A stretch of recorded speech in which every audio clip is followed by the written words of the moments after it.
Hey guys, am I on? How are you? It's so hot today. I have my AC in the other room running. I hope you guys can't hear it. Hey guys.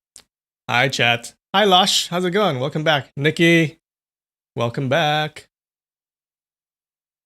Hey QP. I've seen you a couple of times. Irene. Hi Irene. How's it going?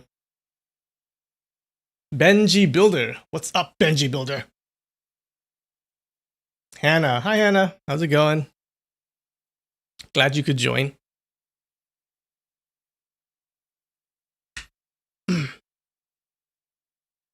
Lady Maya. What's up? Katie. Hey Katie. Raining days. What's up? Losh says, no, I can't hear the AC. Good. George. How's it going, George? John. Oh, today was not a good day. Okay, so I woke up, and then I walked into my kitchen, and I saw a couple of ants, like 2 or 3 ants, and I was like, uh-oh, what the hell's going on? And I started looking at my floor, and there were like you start seeing ants, right? They're like ants in a couple of places, and I started looking around like, what is going on? And I have this closet right next to my front door. Okay, and I saw a couple of ants underneath the door to that closet, and I opened it up, and there was a bunch of ants in the corner. I don't know what they were doing. Okay, mostly small ants, but there were like big ants. There were like almost 1 centimeter ants in the mix. So I was like, oh my god, what is going on? It's so weird because there's like it's a closet where I keep my like shipping items, so there's no food or anything there, and I make sure to keep my place clean, so there's no food anywhere, right? I'm starving. No, there's no.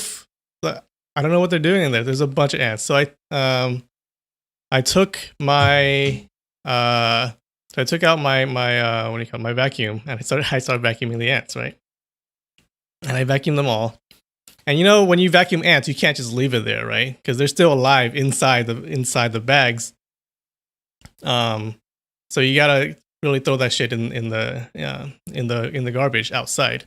So my vacuum is that it's not a bag vacuum. It's one of those things that have a plastic holder tank that you can just take out. So I took it out and I dumped it in the trash.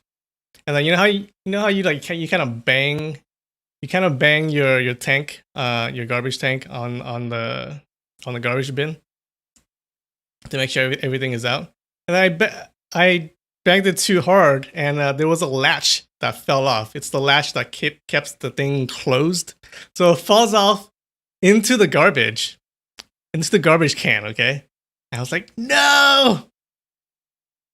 So there was stuff in the garbage can. Okay, so I had to I had to put it down sideways, the garbage can, and dig inside for this little latch, and it took literally 45 minutes.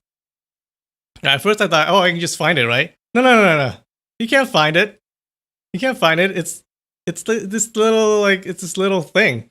So yeah, so I got some gloves, and I just went in there. I just dug in there. And finally, after 45 minutes, I found that stupid thing. Then I washed it and everything's good. Yeah. And it was like 90 something degrees outside today, so I was super sweating. It sucked. Now I gotta find out how to get rid of these ants. I've had ant problems before, like not in this place, but in other places that I've lived. And what really works is those I forgot what they're called, but they're these little things where it comes in like a syrup form, a little droplet form, where you just put droplets onto the freaking this little piece of paper and you put it on the ground, and they'll eat it, and hopefully it works.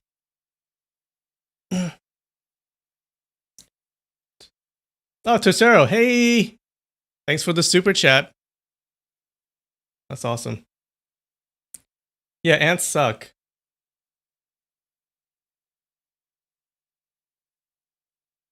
Hey, Amanda, how's it going? I don't know what the ants are eating. There's no food. There's no food in there. There's no food in that closet. It's so weird. Yeah, Titus. No, the ants are not in my kitchen. For now, they've mostly been staying inside that closet. I think they're coming from outside. I'm not sure. Like outside the front door. Nikki says ant stalker, press charges. But luckily I found the latch. I didn't have to order it. Hey Amy, how's it going? So Amy's the MVP is the MVP for today because guess what she got me? Oh no, I forgot. Hold on, 1 second.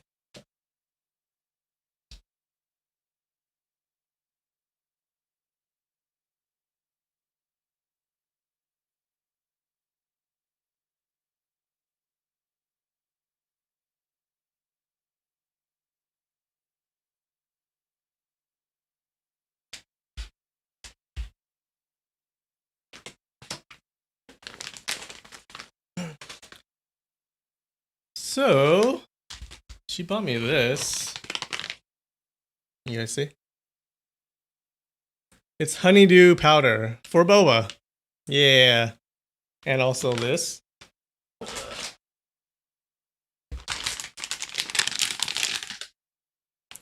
Cookies and cream. I haven't tried this yet. And then just, boba.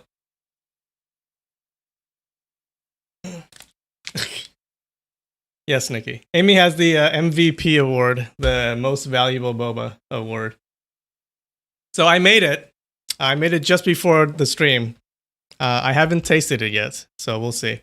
I kind of tested it, so I knew how much powder to put, but I haven't tasted the final product yet, so we're gonna do it live.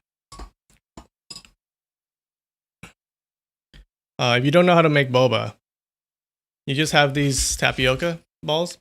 You just put it in boiling water for like 5 minutes, and then that's it. And then I brewed some tea. I have pandan leaf tea. If you don't know what pandan leaf tea is, you should try it out. It's really good. I brewed some tea. So I mixed tea with almond milk, and then some of that powder, the winter melon powder, or sorry, the honeydew powder. And then you just put the balls in. Balls are amazing. So here it is. It looks legit. So let's see how it tastes. Lovable Lily Pup says, I don't know what boba is. Boba is these little balls. Yeah. I don't have a straw at the moment, so we're gonna have to use a spoon. Let's see how it tastes.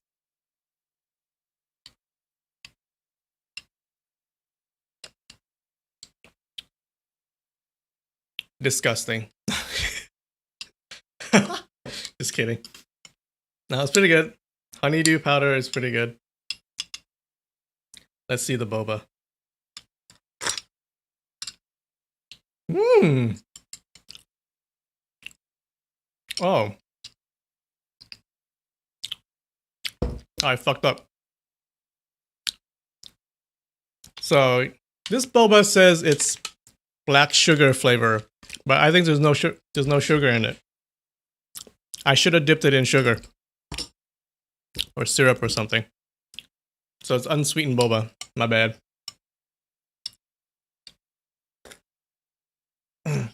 You hint Tom. You can't steal my boba. Amanda Wong says, what flavor? It's honeydew flavor with pandan leaf tea.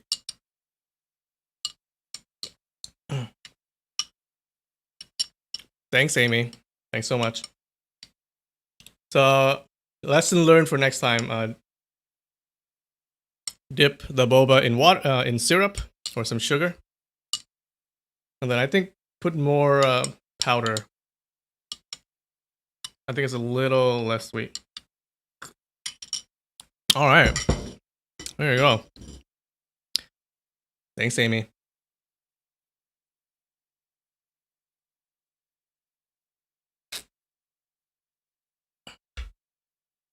Katie says, Lynn, you make boba with brown sugar water? I don't know. So I've done it before.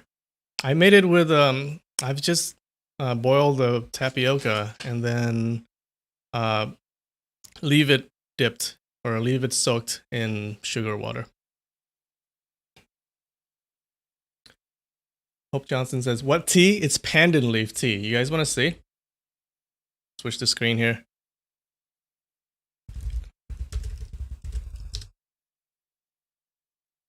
It's really good. If you haven't tried it, it has this smell. It has this aroma that smells really good. It is. Pandan leaf tea. It's on Amazon.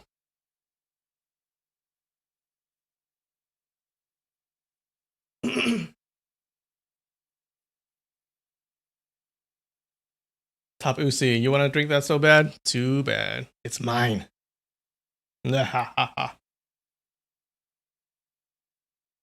Losh says, what about boba with the shot?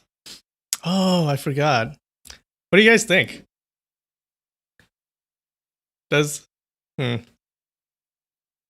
Can we put a shot of tequila in this? I don't think so, though.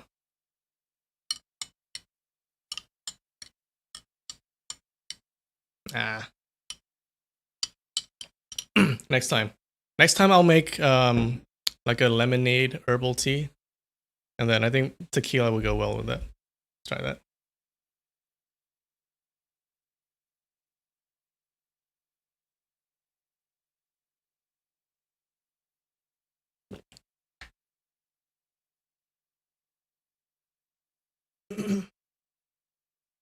Espresso and a tablespoon of spirit. Aka Shoden says, do it for science. All right, fine, chat. We'll do it at the end. We'll put a remind me, okay? You guys remind me. We'll do it at the end. I just put a shot of tequila in this for no reason.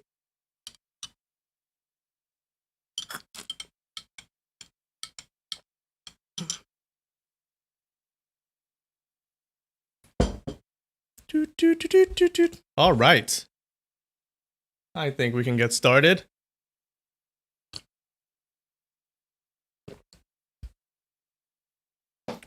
Okay.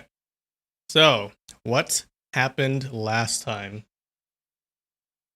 Last time, remember, Yilin was still in that guy's residence, the Liu Chengfeng, and she was telling the story of how she escaped from that rapist. What's his name? Tian Boguang. So Ling Huchong wins his fighting. Remember, they had a bet where they had to fight while sitting down, and whoever stands up first loses.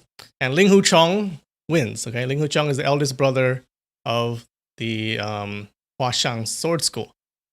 So Ling Huchong wins the seat fight, and turns out Tian Boguang, the sexual assaulter, is an honorable dude, and he honors the bet, and then he just leaves. Okay, so he loses, accepts his loss, and he leaves, which is good.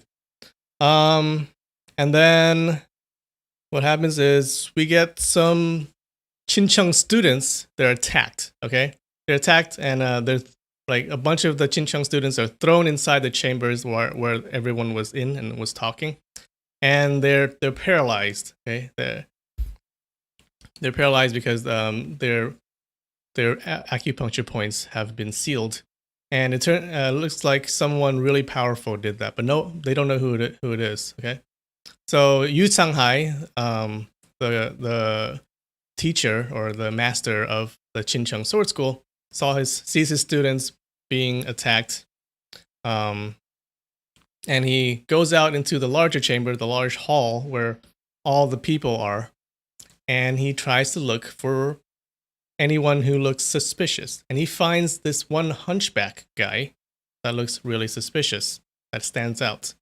And apparently, the moment everyone sees this hunchback, they immediately think that he's this guy named Mu Gaofeng. Okay, he's called the Hunchback of the North.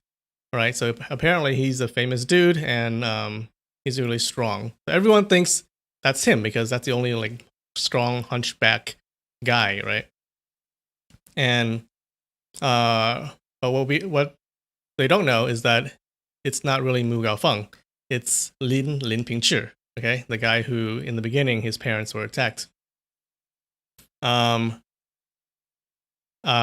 then after a while, at first everyone thought that it's Mu Gaofeng, but they later realized, oh no, it's Linping. It's not Linping. They don't know it's Linpingzhi because they don't know who he is, but they know it's not Mu Gaofeng. But then for some reason, a freak coincidence, the real Mu Gaofeng, the real hunchback of the North, comes over and he pretends to be the grandfather of this smaller hunchback, Linpingzhi, and he defends him. Okay, and then he begins. They start to fight. Okay, they haven't fought yet, but they start to fight. Yu Changhai and Mu Gaofeng. They begin a fight, but then this little girl out of nowhere in the audience just interrupts everything, and then she starts making fun of Yu Changhai, saying he's not a hero, and would a hero do this or that?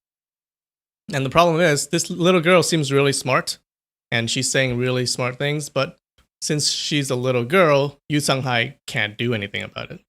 Okay, he's an older dude, he's an older gentleman, and he can't attack a little girl. So that's what happens. He gets embarrassed. Okay, and then I think at the end,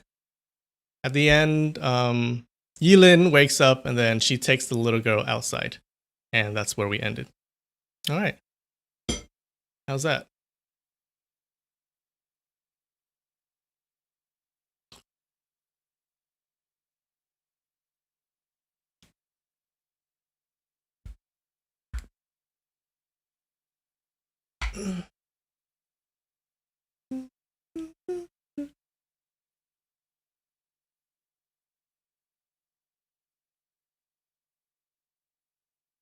We march till the Wi-Fi cuts out.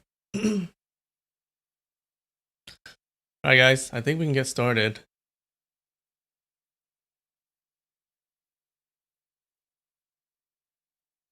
And I remember this time.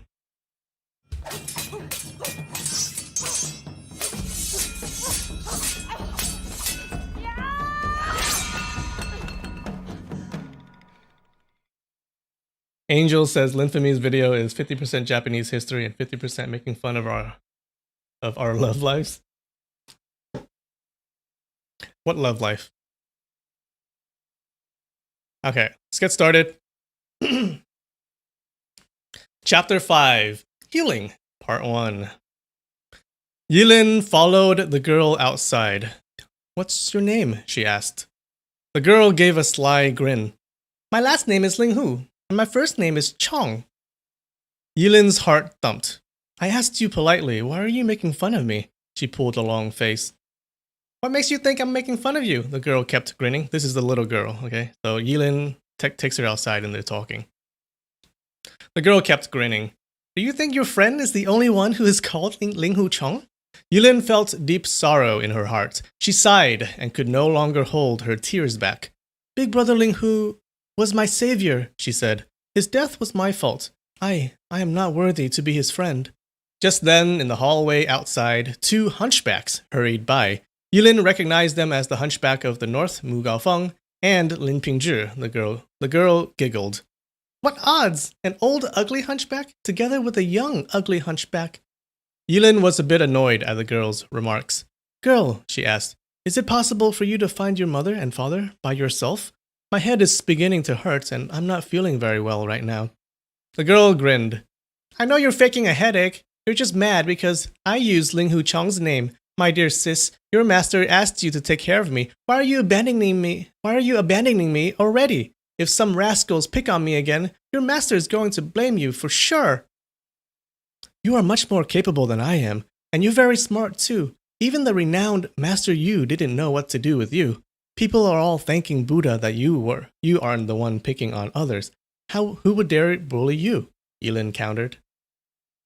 The girl burst into laughter. She held Yilin's hand and said, Now you're the one making fun of me. If it weren't for your master, that bullnose would have beaten me up. Sis, my name is Chu Feiyan. My grandfather calls me Feifei. You can call me Feifei too. Yilin felt a little better when the girl said her real name, but she also thought it was strange that the girl knew she was still thinking about Ling Huchong and used his name to startle her. Maybe the clever and eccentric girl had hidden outside the window and overheard her report to all the masters. Well, she said, Miss Chu, let's go find your mother and father then. Where do you think they might be?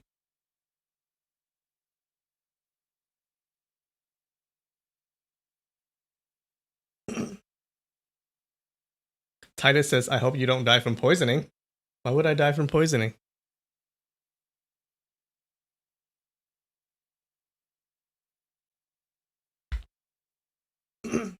Anna calls your cat Feifei? You do? You actually call your cat Feifei, or is that just a joke?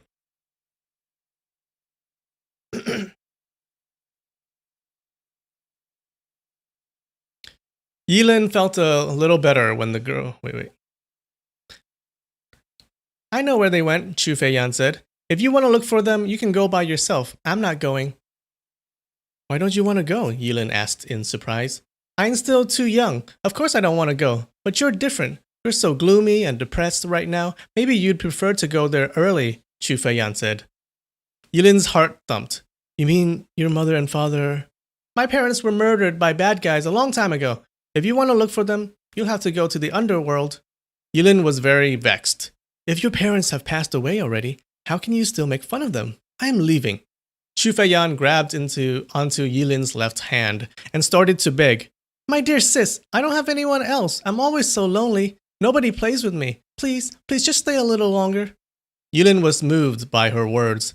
Well, all right, she sighed. I'll stay with you a little longer, but you have to stop saying such nonsense.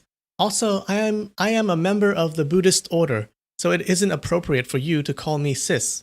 Chu Feiyan laughed. You think I was just saying silly words, but I think they make perfect sense. Different people have different perspectives. You are older than me, so I call you sis. What's wrong with that? Sis Yilin, why don't you quit being a nun? Yilin was startled and stepped back. Chu Feiyan let go of her hand. What's so great about being a nun? She asked. You can't eat fish, shrimp, chicken, or duck, not to mention beef or lamb. Sis, you're really very pretty. Why don't you look... You don't look good. You don't look so good right now because you shaved your head. Once you grow a nice long head of beautiful black hair, you'll be a real babe. Remember, Yilin is a nun, okay? So she has no hair. Yilin could tell that Chu Feiyan was speaking from her heart, so she smiled.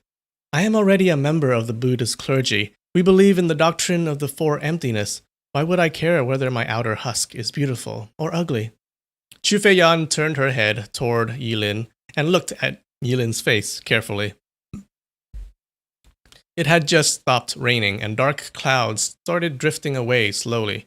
Moonlight streamed through the opening at an angle and illuminated Yilin's face with a pale silver glow, which made her face even more beautiful. Chu Feiyan gave a sigh. Sis, you are so beautiful, she said slowly. No wonder he thinks about you so much. Yilin's face became flushed. What are you talking about? She exclaimed uncomfortably. If you keep making fun of me, I am going to leave. Fine, I'll stop, Chu Feiyan said with a smile. Sis, can you give me some heavenly connecting glue? I need to save someone. Who are you saving? Yilin asked in surprise.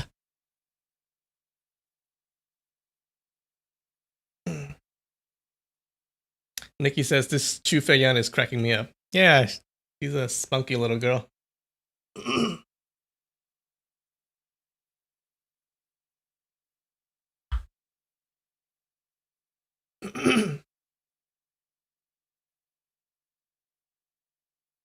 He's a very important person. but I can't tell you who he is yet, Chu Feiyan grinned. I really should give you the medicine if you need it to save somebody's life, Yilin said, but my master told us that the making of the heavenly connecting glue is not easy, and we have been ordered not to use it if the wounded person is unworthy. Sis, Chu Feiyan said, if somebody cursed your master and your Hangshan sword school, would he be worthy or unworthy? If he cursed my master and our Hangshan sword school, of course he would be unworthy. How could he be any good? That's really very interesting, Chu Feiyan mused slyly. There's this guy who once said again and again that he would have really bad luck after seeing nuns and would lose all his bets. He abused you, your master, and the entire Hangshan sword school. If such an unworthy fellow got wounded... Before she even finished, Yilin had already turned around and strode away angrily. Chu Feiyan jumped in front of her, arms outstretched and blocking Yilin's way. She kept smiling but had no intention to let Yilin pass. It suddenly struck Yilin. Yesterday at the Huayan wine house, the girl sat with a man through the entire incident, until Big Brother Linghu was murdered.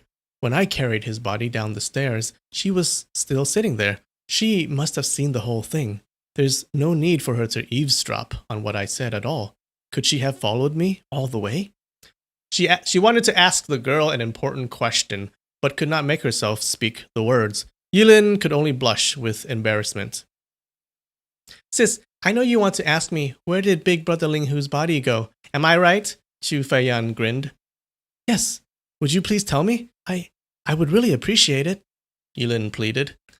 I don't know, but there's someone who does. However, he's badly wounded and could die at any minute now. If you can save him using the heavenly connecting glue, he might be able to tell you where Big Brother Linghu's body is. You don't know yourself? Yilin asked. If I, Chu Feiyan, know where Linghu Cheng's dead body is, may heaven let me die by Yu Changhai's sword tomorrow and die a terrible death. I believe you. You don't have to vow, Yilin said hurriedly. So, who is this person? It's up to you if you want to save his life or not. And the place we're going to isn't such a good place either. In order to find Linghu Cheng's body, even a hill of knives or a forest of swords could not stop Yilin from going, much less something like not a good place. Yilin nodded. Let's go. They marched toward the gate. This nun is acting a bit thirsty, isn't she?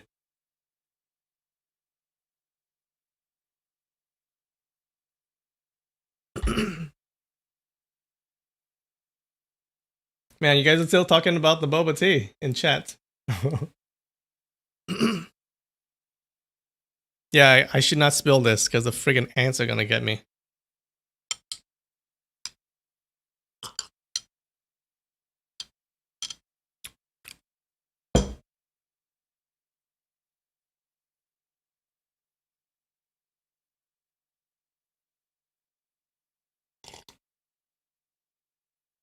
I don't know what's going on in church. I don't know what's going on in chat. Is there a march? Are we marching somewhere? Are we marching to my house? Don't do that. Yeah, I know. Yilin is totally crushing.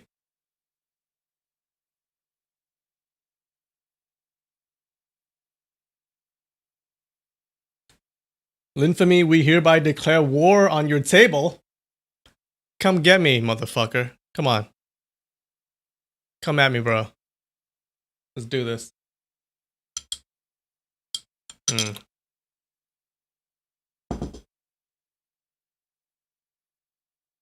Beitubu. Yeah, this is live. I don't know why. Which yokai is my favorite?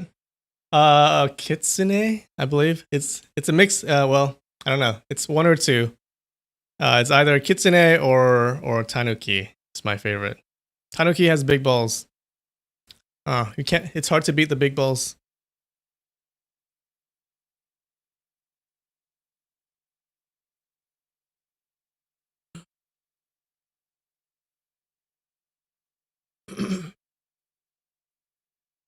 It was still raining outside. Some oil paper umbrellas leaned by the side of the gate. Yilin and Chu Feiyan each took one and walked out of the gate toward the northeast corner of the city. It was already late at night, and there was hardly anybody in the street. When they walked by, a couple of dogs in the deep alleys barked. All Yilin could think of was where to find Ling Huchang's body, so even though Chu Feiyan walked through many remote little streets, she did not care. After they walked for quite a while, Chu Feiyan entered a very narrow alley. A small red lantern stuck out from a door at the left side of the street.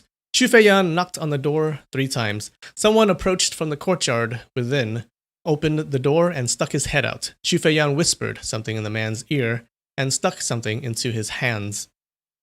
Sure, come in, please, missus, the man said. Chu Feiyan turned back and motioned Yilin, who followed her through the doorway. The man had a surprised look on his face upon seeing Yilin, but still hurried ahead to lead the way. After they walked through the courtyard, they arrived at a room in the east of the building. The man parted the door curtain. Miss, sister, through here, please, he said. The scent of perfume filled the entire room. Yulin walked in and saw a huge bed in the room. Exotic silk quilts and pillows covered the bed. They were decorated with xiang embroidery, one of the greatest arts of its type in the world. A pair of loving birds playing in the water was embroidered on the cover of the red silk quilt. It was made with very bright colors, and the ducks almost seemed alive. Yilin had been cloistered in the White Cloud Nunnery since she was very little. The quilt she used was a very simple quilt made with gray cloth. She had never seen such a gorgeous bed set in her entire life. She gave a quick glance and immediately turned her head away. A big red candle sat on the small table next to the bed. A mirror and a makeup box sat neatly by the red candle. 2 pairs of exotic slippers laid on the floor side by side near the bed. A pair for a man and a pair for a woman. Yilin felt a sudden shock when she raised her head and saw a shy face, both red with embarrassment and registering surprise. Then she realized that it was only her own face, reflected from the mirror. The sound of footsteps came from behind them. What appeared to be a maid walked in with a big smile and started serving tea. She wore very tight clothes, and her manner was quite coquettish. Coquettish? Yilin felt more and more uneasiness. What is this place? She whispered to Chu Feiyan.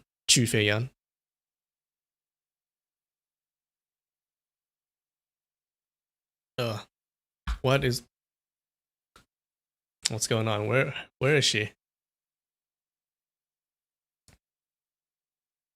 Chu Feiyan grinned and then whispered something to the maid. Sure, the woman covered up the smile on her lips with her hand and walked out, slowly. That woman is bumbling. She can't be very honest, Yilin thought to herself. Why did you bring me here? What is this place? She asked Chu Feiyan again. This is a very famous spot in the town of Hangshan. It's called the Jade House, Chu Feiyan said with a broad grin. What is this Jade House? The Jade House is the best brothel in town. Bah! She just brought a nun to a brothel. When Yilin heard the word brothel, her heart skipped a beat, and she almost fainted.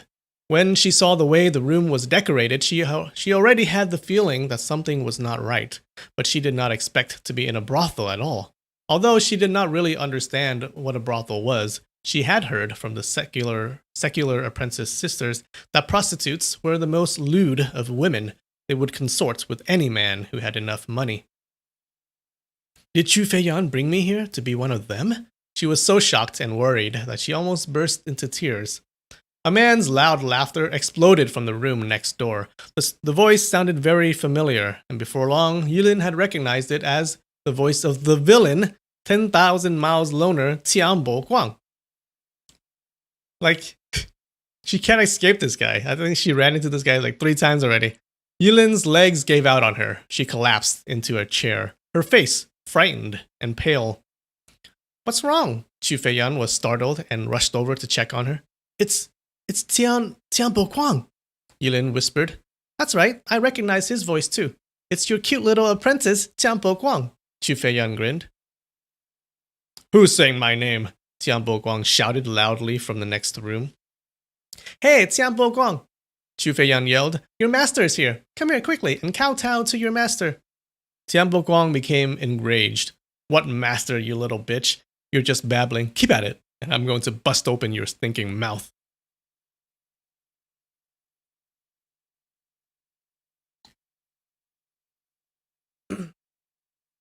A brothel?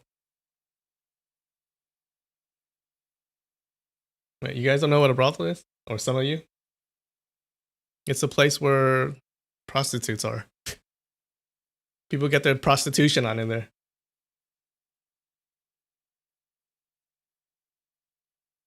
No, don't look it up on a map. What? Guys. I've never watched JoJo, so I don't know what you're talking about. Lunmation.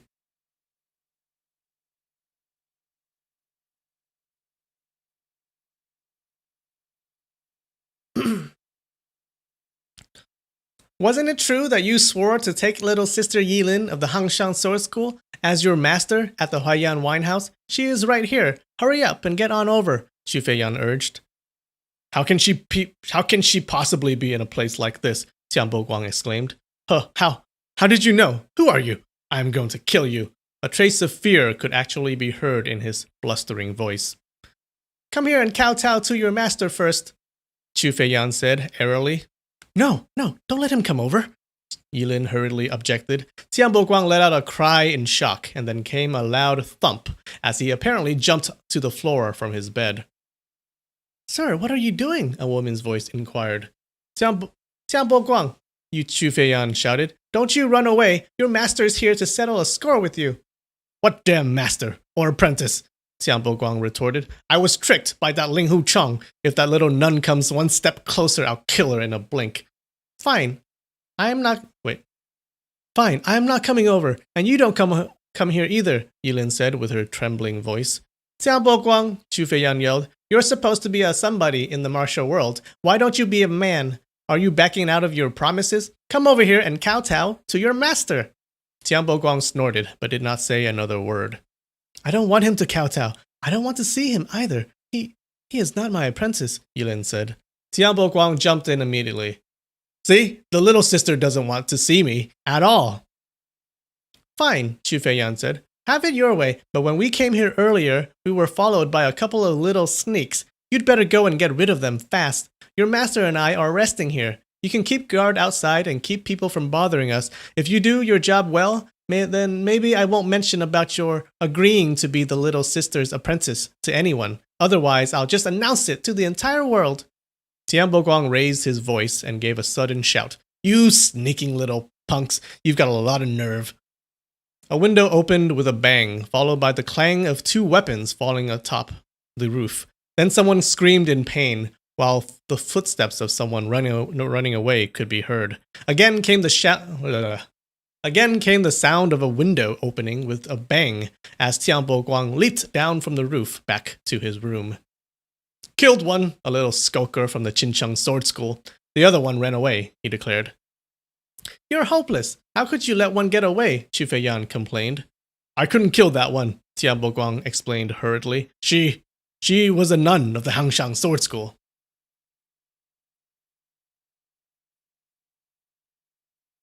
Oh, so they were followed.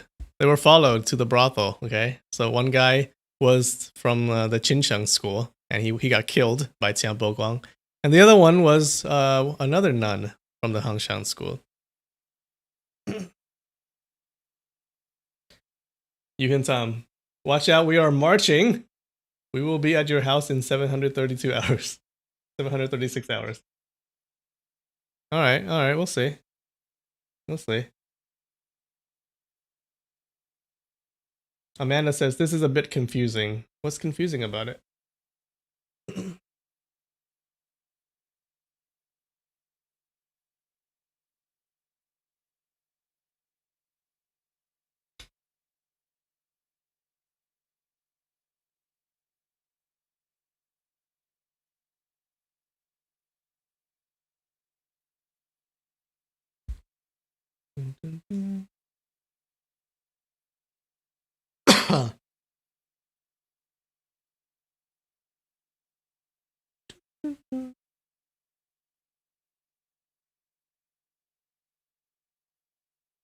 Tarantilla, you're having snacks and listening to a story? Yeah. Oh, it's so hot, you guys. My AC is in the other room. I'm sweating inside. All right, let's take a 4-minute break. 4-minute break, and then I'll be back. BRB.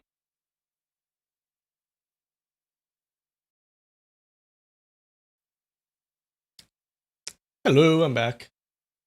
Chat is talking about their favorite food, which is my kind of chat. Some people like lychee. Yeah, lychee. Lychee is good. Grapes. Peaches. Peaches are good. Mangoes are awesome, especially the sour mangoes. Those are good.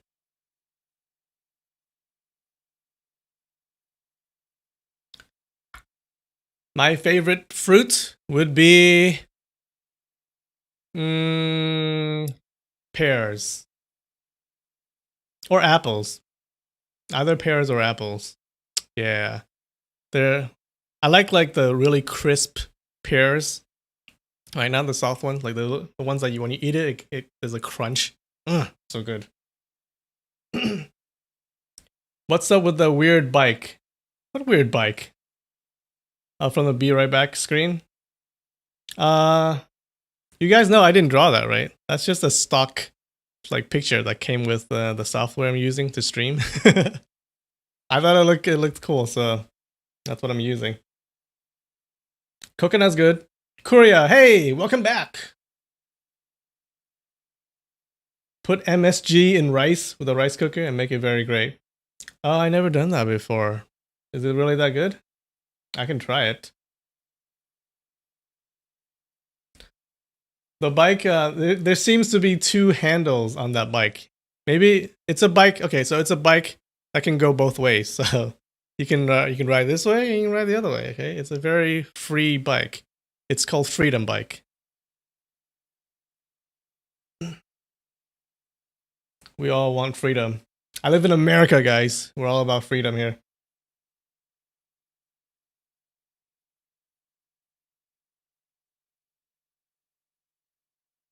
I'll have a story. Like, just really quick. I have a door.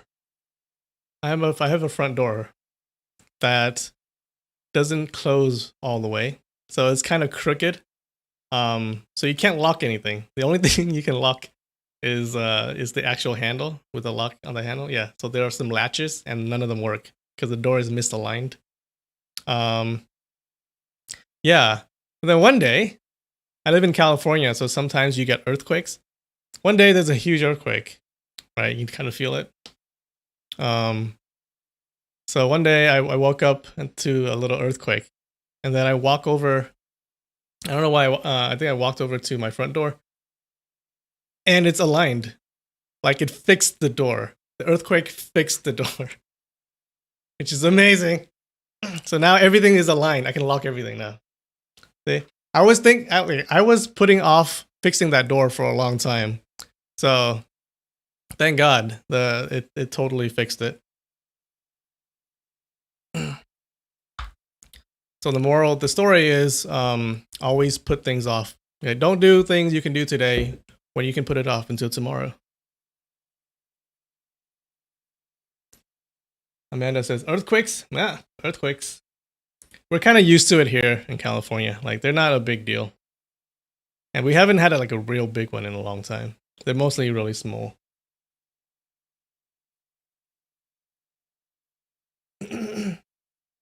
Losh says, God fixed the door for you. Thank you, God. Thank you so much, God. Now fix my life. Patrick says, imagine if you had fixed it the day before the quick, right? Okay, so... Dun, dun, dun. Oh, I keep forgetting the sound effects. Okay, they were fighting. Okay, so Chu Feiyan takes Yilin to a brothel, and then we find out that they were followed by 2 people. Okay, one from the Qinchang school and one from the Hangshang school, which is the nun school. And Chu Feiyan gets Tianbo Guang to kill one of them. He kills the Qincheng guy, and then the other person, the other nun, runs away. Which is cool. And since there's fighting, all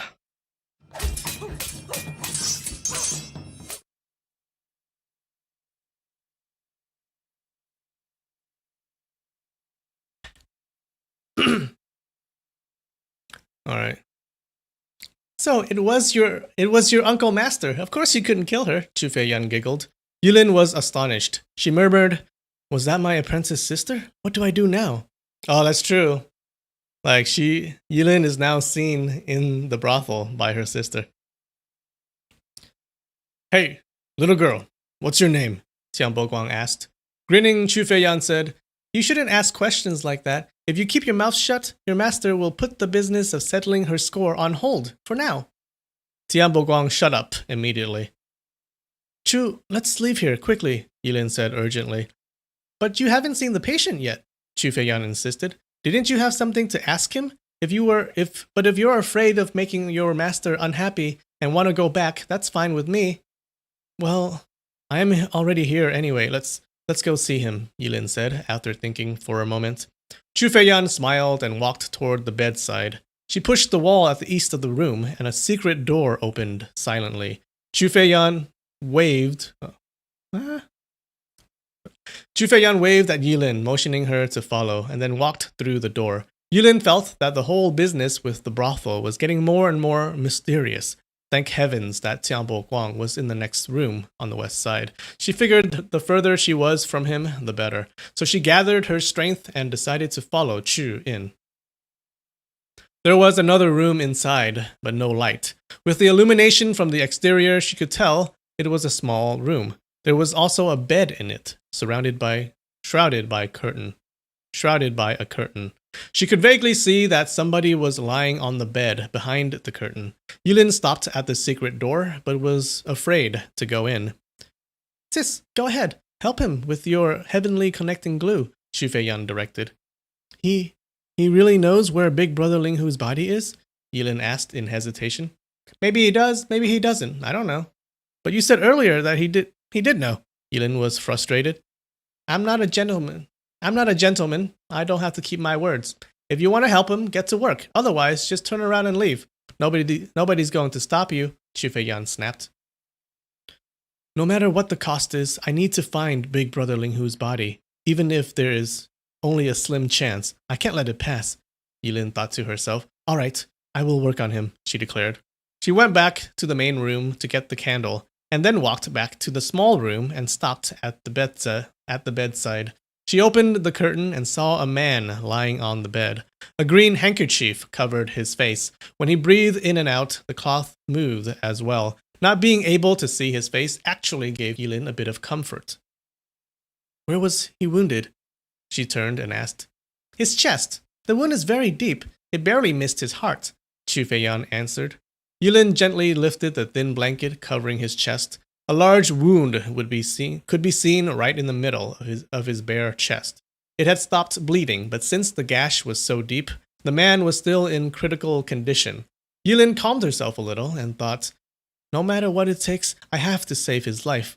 She passed the candle to Chu Feiyan and took the wooden box containing the heavenly connecting glue out of her pocket. After opening the box, she put it on the table at the side of the bed and then gently pressed down around the margins of the wound. "All the pressure points that helped to stop bleeding have already been sealed. Otherwise, he would be dead by now," Chu Feiyan said in a low voice. Yulin nodded. All the pressure points around the wound had already been properly sealed, much better than what she could have achieved by herself. She slowly removed the cotton padding that covered the wound. Once the padding was removed, blood gushed out. Yulin had learned how to treat wounds from her seniors. She pressed down on the wound with her left hand and applied the heavenly connecting glue to the wound with her right hand. When she finished, she immediately put the cotton padding back into the wound. Heavenly connecting glue was the Hangshan Sword School's treasured poultice, prepared by a secret recipe. Once applied to the wound, it stopped bleeding in short order. Yulin could hear the man breathing heavily. She wasn't sure if he would survive, so she couldn't resist but to ask the question. Sir, I have something to ask of you. Please, give me an answer. Suddenly, Chu Feiyan tilted her body to the side. The candlestick tilted to the side as well, and the flame suddenly went out. Darkness swept the entire room. Oops, Chu Feiyan let out a cry. The light went out. It was so dark in the room that Yulin could not even see her own fingers. She became quite flustered. How can a member of the Buddhist order remain in such an unsavory place? I need to leave here as soon as I find out where Big Brother Linghu's body is, she thought. With a trembling voice, she asked, Sir, are you feeling a little better now?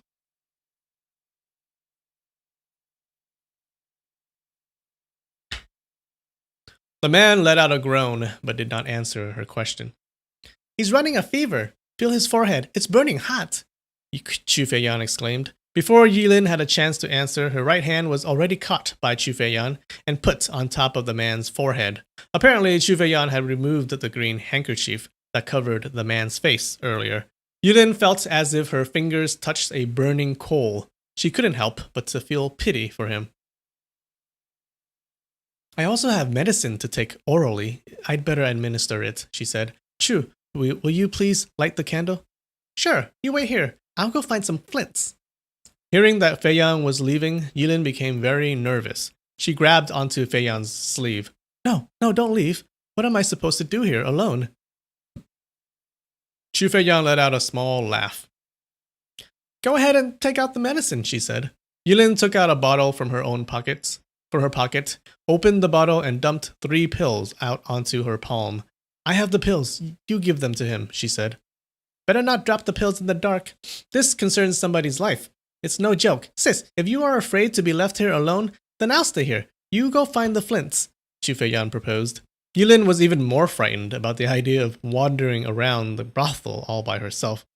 No, I'm not going, she cried out immediately. Once you decide to save somebody, you've got to follow through. You can't just put the pills in his mouth and then give him some tea to help him swallow. In the dark, he can't see who you are. Oh, wait, you can. You can just put the pills in his mouth and then give him some tea to help him swallow. In the dark, he can't see who you are. What are you so afraid of? Here's the teacup. Be careful. Don't drop it, Chu Feiyan said. Slowly reaching out with her hand, Yilin took the tea. Pausing, she thought to herself, Master has always told us that as Buddhists, we should always be merciful to others. Saving a life achieves more than building a 7-story pagoda for the Buddha. Even if this man doesn't know where Big Brother Linghu's body is, he is on the verge of dying, and I should still try to save his life. So she slowly extended her right hand. When the back of her hand touched the man's forehead, she turned her hand over and placed 3 white cloud bear gallbladder pills into his mouth. What? The pills are made of gallbladder? Okay. He swallowed them with the tea served by Yilin, and then murmured something that seemed to be the words of gratitude. Sir, I know you are wounded badly. I really should let you rest, but I have one urgent thing to ask of you. Hero Linghu Chong was murdered. His body, Yilin said. You are asking for Linghu Chong? The man croaked. Yes. Do you know where Hero Linghu Chong's body is? Yilin asked anxiously. The man mumbled some words, but his voice was too low for Yilin to make anything out. Yilin asked one more time, and then moved her ear close to the man's lips, but all she could hear was his heavy breathing. It seemed that he wanted to say something, but could not make the words that come out. Yilin suddenly remembered the heavenly connecting glue and white cloud bear gallbladder pills were a wonderful treatment for wounds, but they were both very strong medicines as well. Particularly after one took the white cloud bear gallbladder pill, he would pass out for a half day. It was just an important step of the healing process. How could she be so self-absorbed as to push him to talk at that moment? She sighed gently and moved out from under the curtain and sat down on a chair near the bed.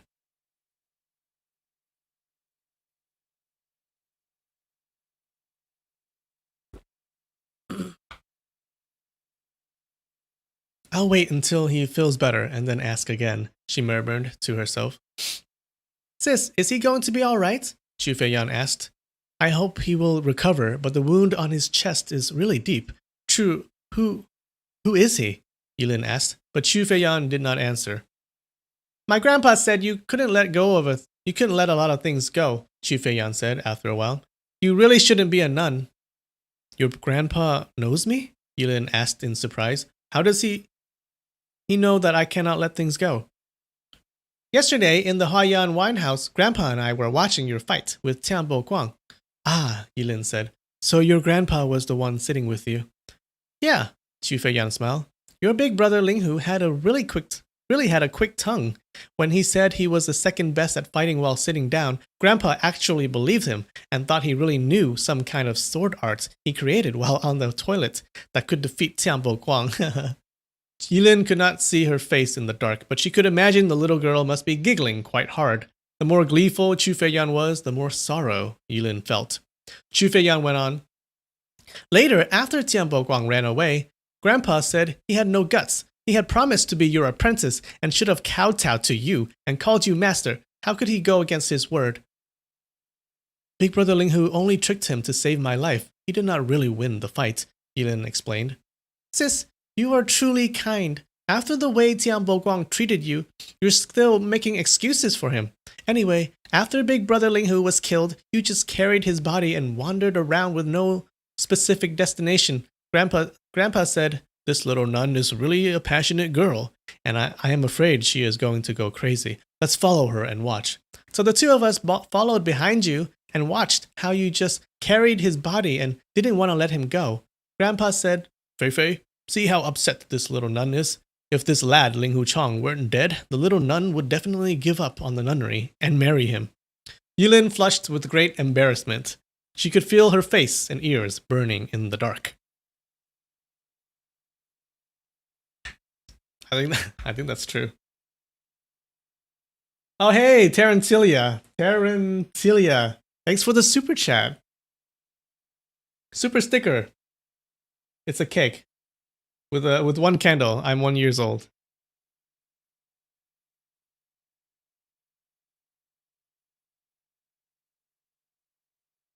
Dum dum dum.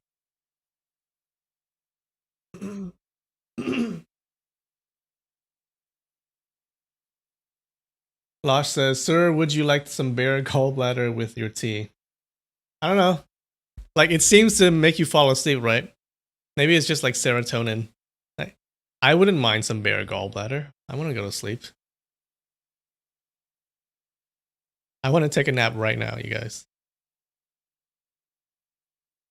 But no, I can't because of you bastards. Nikki says, Yilin's thinking about quitting anyway. I know, right? I think she... Like, if Linghu Chong was alive, she might just leave the nunnery.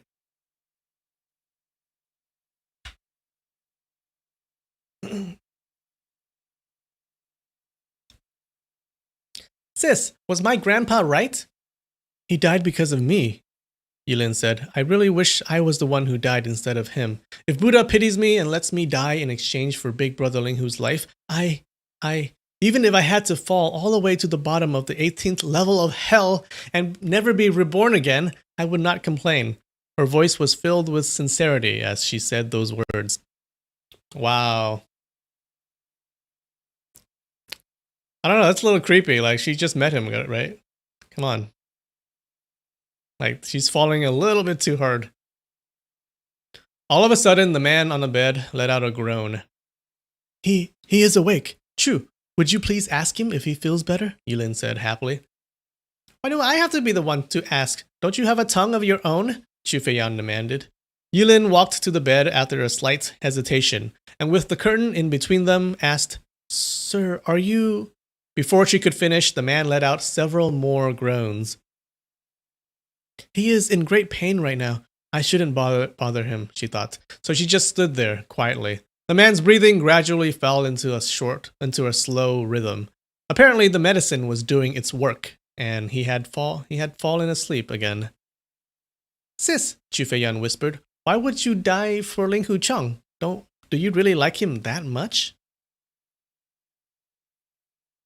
Oh, Tarantilia. Thank you for the super chat again. says, you pronounced my name right. Yes! Losh says, when is it your birthday? It's October 24th. That's when my birthday is. Oh, that's in like 2 months. My first birthday in a pandemic where I can't even do anything on my birthday. I can't celebrate it. Sad face.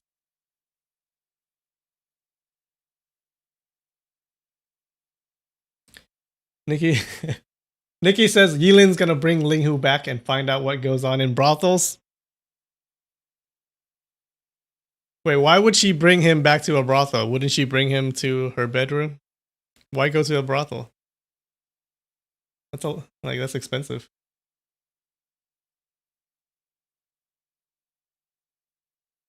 Dun, dun, dun. What is chat? Is chat stuck? Really? It's not for me. Anyways. Sis, Chu Feiyan whispered, why would you die for Ling Hu Cheng? Do you really like him that much? No, Miss Chu, I am a Buddhist nun. Yeah, sure. Please don't say such disrespectful words to the Buddha. Big brother Ling Hu and I had never met each other before, but he gave his life to save mine. I just feel I owe him so much, Yilin said breathlessly. What if he was alive again? Would you be willing to do anything for him? Yes, even if I had to die 1,000 times for him, I would have no complaints. Chu Feiyan suddenly raised her voice again and said, Big brother Ling Hu, listen up. Sis Yilin said it herself. Don't joke about it. Yilin cut her off angrily. Chu Feiyan simply ignored her and continued in a loud voice. She said, if you are not dead, she would do anything for you. From Chu's tone, Yilin could feel that she wasn't really joking. Her heart started pounding faster and faster, and she also began to get dizzy. She could only murmur, you. Within seconds, Chu Feiyan lit a candle. She opened the curtain and waved Yilin over with a big smile on her face. Yilin slowly walked to the bed, full of dread. Suddenly, it seemed as if the entire world started swirling around her. She found herself falling down to the ground. Chu Feiyan quickly caught her by the shoulder before she actually hit the floor. I know this is going to be a big surprise. Go ahead and see who he is, she exclaimed. He... Yilin's voice was so weak that she could hardly breathe. Although the man on the bed had his eyes shut tightly, with his thick eyebrows and thin lips on a long, rectangular face, Yilin immediately recognized him. It was none other than the one who had fought at the Huayan wine house, Ling Hu Cheng. Dun dun dun! I think we all knew what was happening. It was pretty obvious. So Ling Hu Cheng is still alive. Thank God.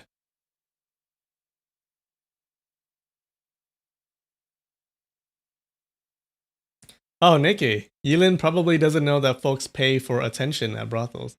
I think Nikki is very familiar with what goes on at brothels.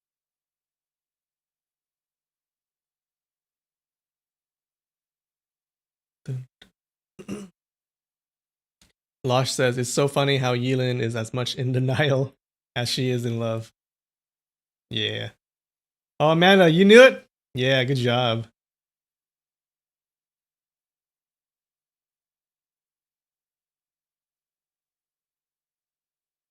Now, did he hear what she said? I'm not sure. Yilin grabbed Chu Feiyan's arm tightly. He is not dead? She asked in a trembling voice. He is not dead yet, but if your medicine doesn't work, he'll die soon, Chu Feiyan smiled gently. He won't die. He definitely won't die. He is alive. Filled with surprise and happiness, the emotions were just too much for Yilin, so she started crying. Hey, he's not dead. What are you crying for? Chu Feiyan asked, curiously. Yilin felt her legs were giving out on her, so she had to lean on the bed as she continued to shed more tears. I am so happy, she said. Chu, I don't know how to thank you enough. You saved big brother Ling Hu. Hey, you saved him. I don't have the skills to save him, and I don't have heavenly connecting glue either, Chu Feiyan said. Suddenly, Yilin understood. She stood up slowly and held Chu Feiyan's hand. Your grandpa did it. It was your grandpa.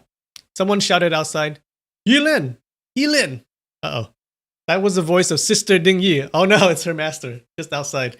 Yilin was astounded and was just about to answer when Chu Feiyan blew out the candle in her hands and then covered Yilin's mouth. Don't you remember what kind of a place this is? Don't answer, she hissed at Yilin. Yilin found herself bewildered. It was quite embarrassing being in a brothel, but refusing to answer her master's call, that was something she had never done before in her life. Ding Yi's voice rang out. Tian Bo Guang, get your ass out here. Let Yilin go. Tian Bo Guang's laughter came from the west side room. Well, if it isn't the White Cloud Nunnery senior sister Ding Yi of the Hangshang Sword School. He continued cackling for a few moments and then finally spoke.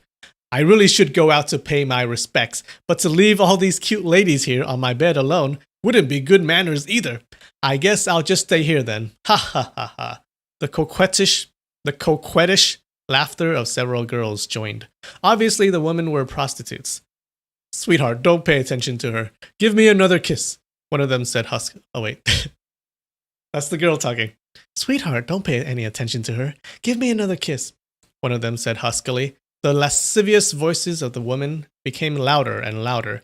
Tian Bo Guang must have egged them on to keep Sister Ding Yi away.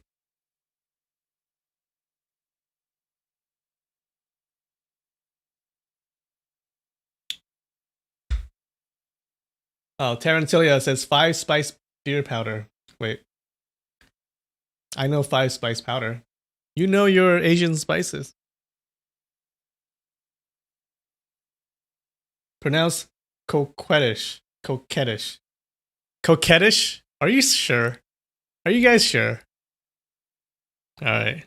I have to double check chat.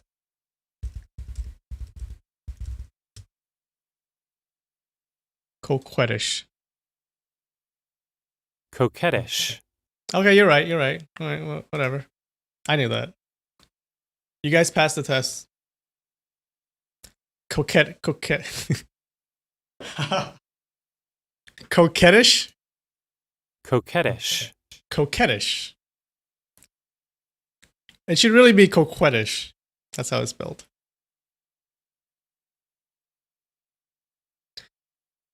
Ding Yu was outraged. Tian Bo Guang, if you don't get your ass out here, I will cut you into 10,000 pieces, she shouted. Tian Bo Guang laughed.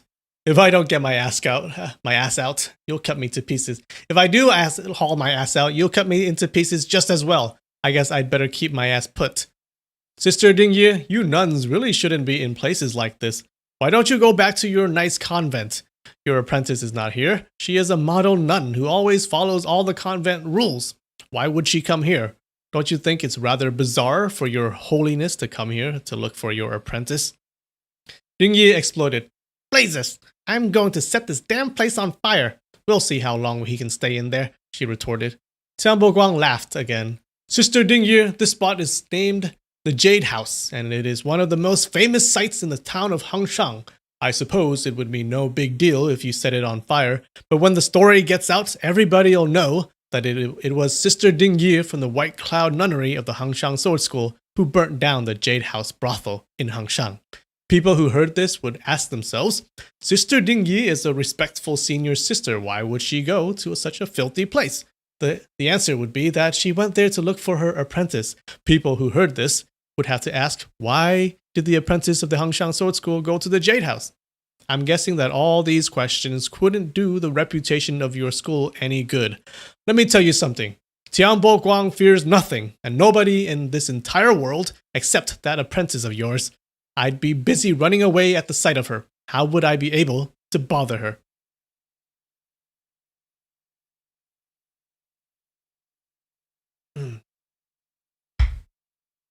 Coquettish. I got it, guys. I got it.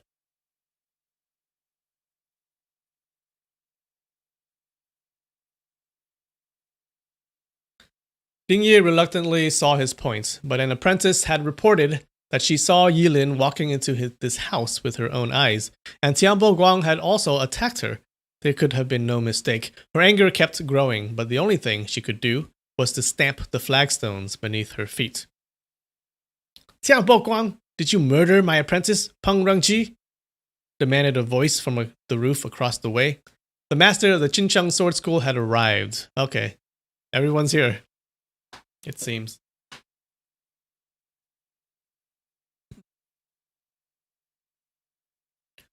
Oh, it's been 30 minutes. All right, guys. Let's take another break. 5 minutes? 5 minutes while I get a drink.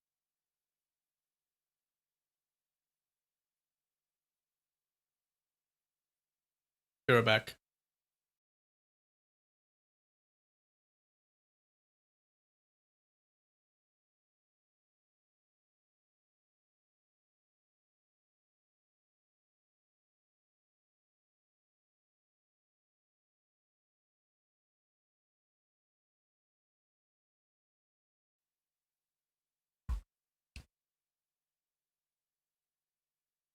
Still drinking this boba. Pretty good.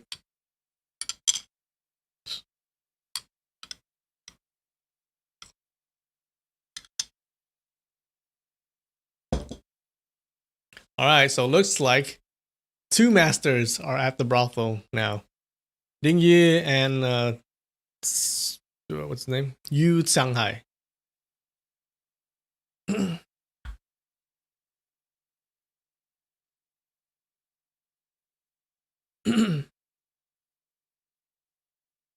Aha! Even the respectful master of Qingcheng Sword School has come to visit, Tian Boguang crowed. Hongsheng Jade House is going to be so appallingly famous from now on, they'll never need to worry about getting business again. I did kill a fellow. His sword skills were ordinary, but seemed to be the moves of the Qingcheng Sword School. But as to whether his name was Peng Brengqi or not, sorry, I really didn't have the time to ask. Within the space of a blink, Yu Xianghai leapt into Tian Boguang's room, and the sounds of a shower of ringing steel followed. Yu Xianghai had started fighting with Tian Boguang. Sister Ding Yi stood on the roof and listened to the sound of clashing weapons. That rascal, Tian Boguang, really has some skills, she thought to herself. His quick knife strokes seemed to be evenly matched with the sword thrusts from the mass. Fuck! Screen switch. God damn it. Alright. That's one shot, right? That's one shot? That's one shot at the end? Ah! I'm gonna count that shot as the one that I put in the boba that we agreed to earlier.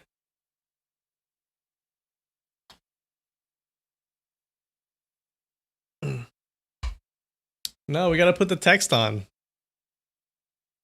God damn it. I keep forgetting.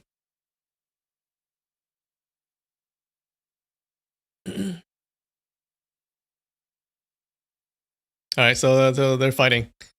Suddenly there was a loud bang, followed by absolute silence. Yulin held onto Chu Feiyan's hand tightly. Cold sweat soaked her palms. She had no idea who had won the fight, Tian or Yu. Tian Boguang had bullied her several times, and she should have wished for Yu Xianghai to win. But deep in her heart, she was really hoping the opposite. It would be better if Yu Xianghai were to just leave, and same with her master, so Ling Hu Cheng could rest and heal peacefully and quietly. Oh, she's still thinking about him. He was already on the brink of death, and if Yu Xianghai rushed in the room, the stress itself would surely cause his wounds to break open and kill him. Tian Boguang's voice rose from afar. Master Yu, don't you think it's a little crowded in this room? Let's go to the clearing in the field and fight a couple of 100 rounds and see who the better man is. If you win, I'll relinquish this cute, haughty little jade to you, but if you lose, this chick will have to be mine. Yu Xianghai almost exploded in anger. The scoundrel's words had implied that they were fighting to gain the favor of a whore named Little Jade in the Jade House. He considered this situation. When they were fighting inside the room, over 50 rounds had passed in no time. Tian Boguang's knife moves were well organized and balanced, with both attacks and defenses. His skills were really no less than that of his own. Even if they were to fight another couple of 100 rounds, he still couldn't assure a victory. Everything quieted down. Yilin could even hear her own heartbeat. Yilin could even hear her own heartbeat. Yilin could even hear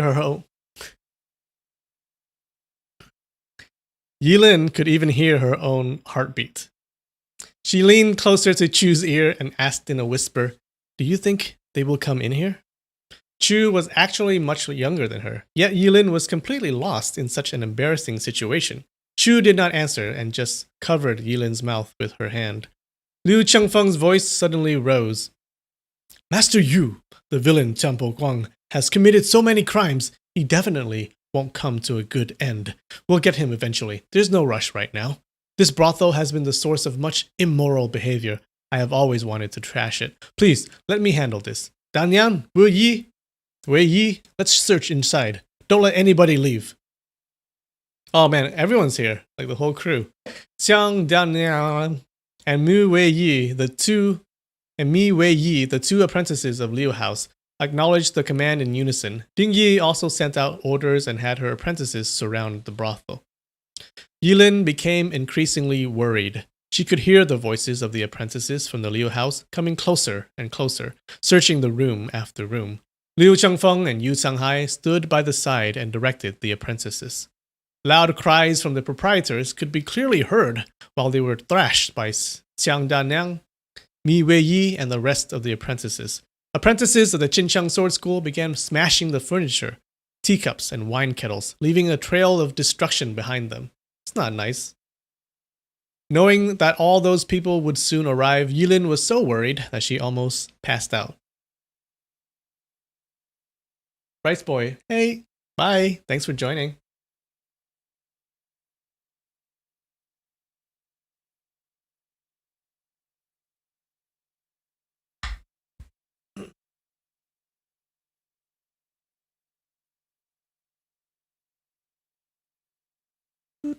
Four shots of milk? What does that mean?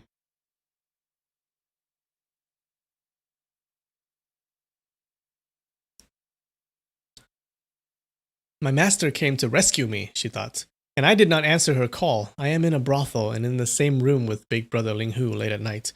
Even though he is badly wounded, when all those guys from the Hangshang Sword School and the Qincheng Sword School come in all at once, I wouldn't be able to explain even if I had 100 tongues. The reputation of the Hangshang Sword School would undoubtedly be damaged, and how could I face my master and all the apprentice sisters again? She drew her sword and brought the blade toward her own throat? Okay, that's a little too much. Xu Feiyan heard the sound of an unsheathing sword and instantly realized what Yilin was doing. She grasped Yilin's wrist quickly. Stop! Let's dash out together, she whispered. Sounds of movement came from the bed. Ling Hu Chong had sat up. Light up the candle, he whispered. Why? Xu Feiyan asked. I'm telling you to light up the candle, Ling Hu Chong said. His voice had a tone of authority to it. Xu Feiyan did not say another word and lit the candle. With the light of the candle, Yilin could see Ling Hu Chong's white and bloodless face, a face that looked almost like that of a corpse. She uttered a cry. Ling Hu Chong pointed at his overcoat at the end of the bed.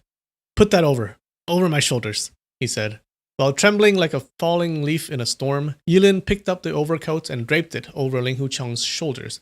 Ling Hu Chong pulled the front of the overcoat so it covered all the bloodstains and the wound on his chest. You two, lie on the bed, he said. This is fun, Xu Feiyan giggled. She dragged Yilin and slipped under the quilt. By then, people outside had noticed the candlelight in the room. Let's check that room out, someone shouted. They all started to head toward the small room. Ling Hu Chong took a deep breath and rushed to close the door and locked it with a wooden bar. He walked back to the bed and lifted the curtain. Hide under the quilt, he ordered. Don't move too much. Watch out for your wounds, Yilin begged. Ling Hu Chong stuck his left hand out and pushed her head under the quilt, while pulling Chu's long hair out from under the quilt and spreading it all over the pillow. Just that simple movement and his wound opened, causing blood to gush out again. He lost the strength from his legs and had to sit on the bed. Someone had already started knocking on the door heavily like beating a drum. You son of a turtle, open the door, one of them shouted. Then with a loud cracking sound, the door was kicked open and 4 people rushed in. Do I have a sound effect for that? No, I just have this.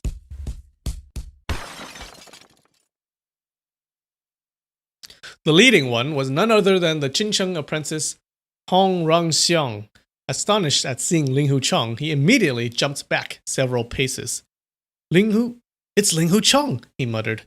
Xiang Danian and Mi Wei Yi had never met Ling Hu Chong before, but had both heard that Liu Rangjie had killed him. When they heard Hong Ranxiong shouting out Ling Hu Chong's name, both were shocked and also stepped back.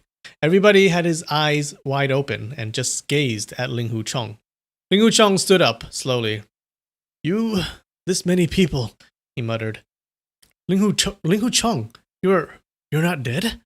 Hong Ranxiong murmured. How can I die so easily? Ling Hu Chong answered coldly. Yu Changhai stepped out. You are Ling Hu Chong? Excellent, excellent, he said. Ling Hu Chong gave him a glance, but did not answer. What are you doing in this brothel? Yu Changhai demanded. Ling Hu Chong started laughing. Are you kidding me? What do you think people do in brothels? I've heard that the Huashang Sword School had very strict rules, Yu Changhai said coldly. You are the senior apprentice of the Huashang School, the best student of Gentleman's Sword, Mr. Yue. Yet you sneak up here to sleep with prostitutes? Very funny. How very ironic. Whatever rules the Huashang Sword School has, Ling Hu Chong said, that's our own business. No need for you or anyone else to worry about it. Yu Changhai was an experienced person. Seeing Ling Hu Chong's extremely white face because of loss of blood and his trembling legs, he could tell that Ling Hu Chong had been wounded badly. Could this be a trap? Then he thought, the little nun of the Hangshang Sword School said this guy was killed by Rangjie, but he is actually still alive. Obviously, the little nun was lying to cover things up. During her tale, she called him Big Brother Ling Hu this and Big Brother Ling Hu that, full of tenderness. Maybe they have already become a couple. Someone saw the little nun coming to this brothel, but no one could find her. Most likely this guy has hidden her somewhere. Huh. The Five Mountains Sword Alliance always consider themselves to the true martial arts academies and look down upon my Qingcheng Sword School.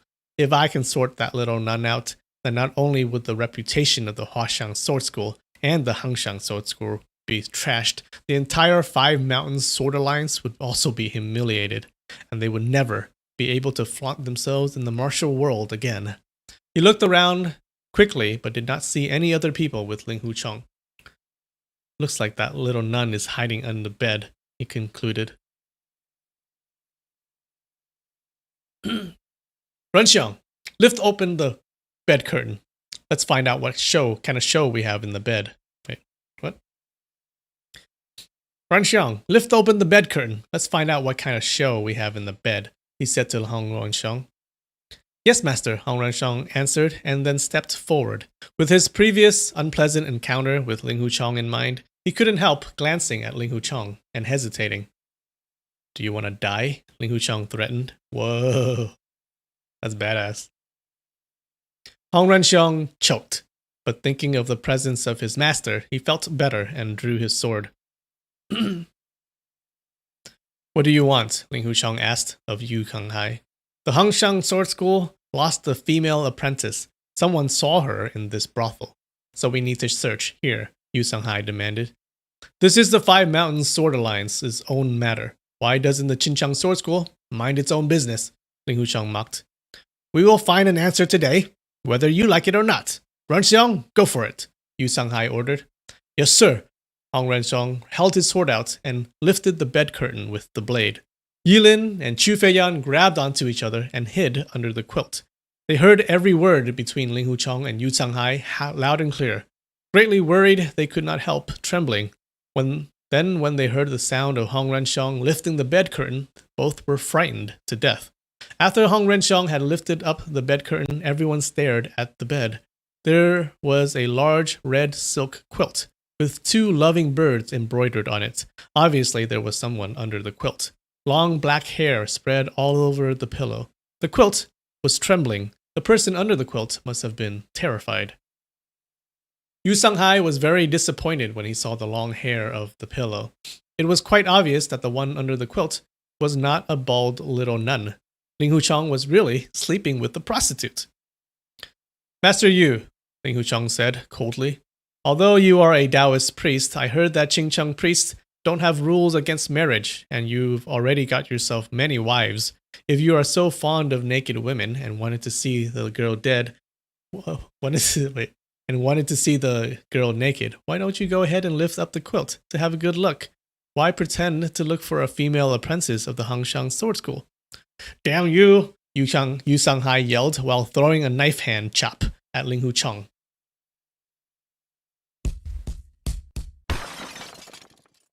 Ling Hucheng turned his body aside to dodge the blow coming toward him, but he was quite weak because of the wounds and wasn't able to dodge fast enough.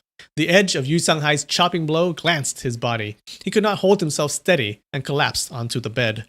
Gathering all his strength, Ling Hucheng stood up again, but blood began dripping out the corner of his mouth. His body shook a couple of times as he spit out some more blood. Yu Sanghai wanted to hit him again, but out of the blue, a voice came from outside the window.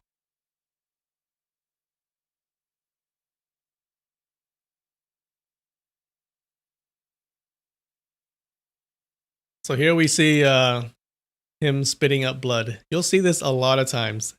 Like whatever happens, like they get a little wound or they get attacked, they'll just to show you that they're being injured. That people just spit out blood.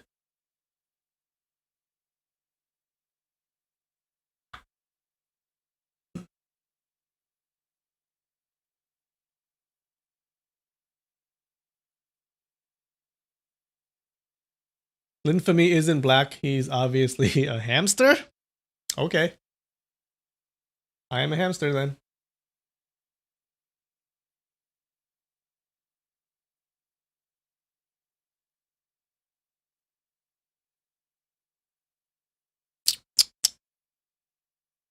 Where am I?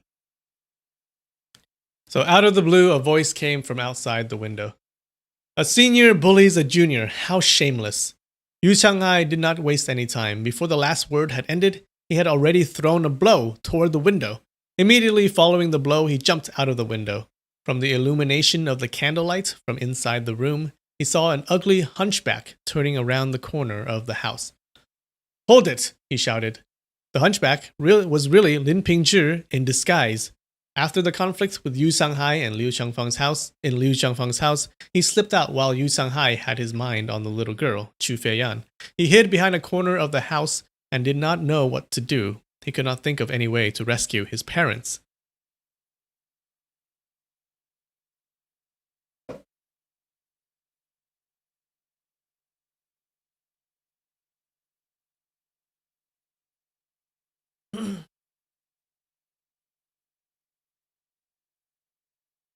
I feel like I'm starting to have trouble reading.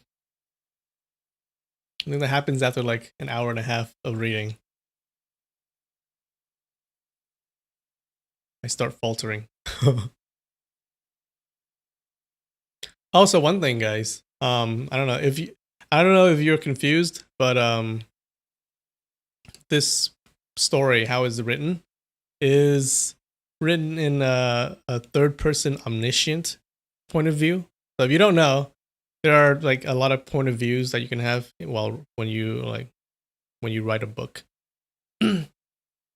So novels can have first person point of view, which is where the narrator is the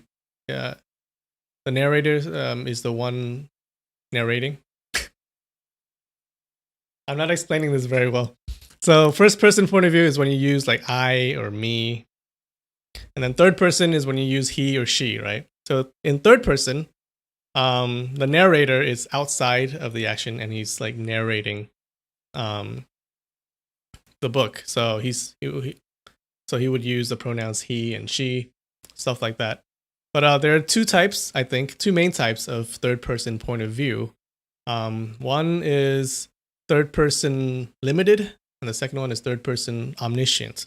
So third person limited is like in every chapter, there's one person that you're following. So you're in the head of one person, right? So you only know what that one person is thinking, and you don't know what the other people are thinking. Okay, so you can only see what one person sees. But third person omniscient is that you can pop into anyone's head, right? So in any one scene, you'll know exactly what everyone is thinking. So this is kind of like that, right?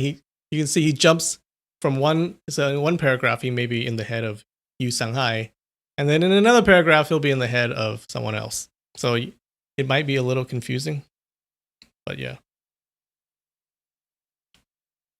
So now we're in the head of Lin Pingzhi, so we find out what's been happening to him.